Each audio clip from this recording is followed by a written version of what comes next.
For several years, Dominique Strauss-Kahn took part in sex parties around the world that involved prostitutes. A 3-week trial in France exposed every minute detail of those meetings and examined whether the former head of the International Monetary Fund was in fact part of a prostitution ring.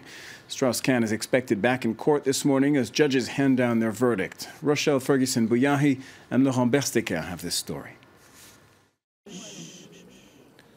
An eagerly awaited verdict, which Dominique Strauss-Kahn hopes will end his legal woes.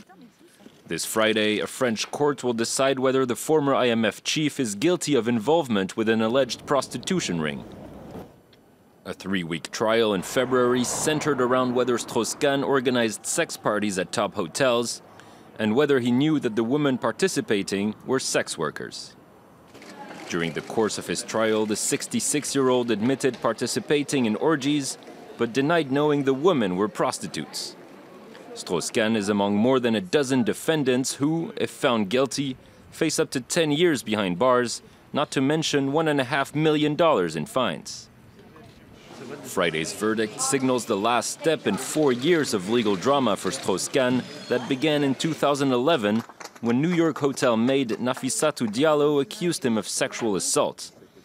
The case ended his presidential hopes before being settled out of court.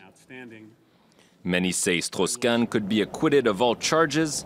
This after the prosecutor in the case admitted the trial had failed to gather sufficient evidence to prove that the former IMF chief had profited from prostitution.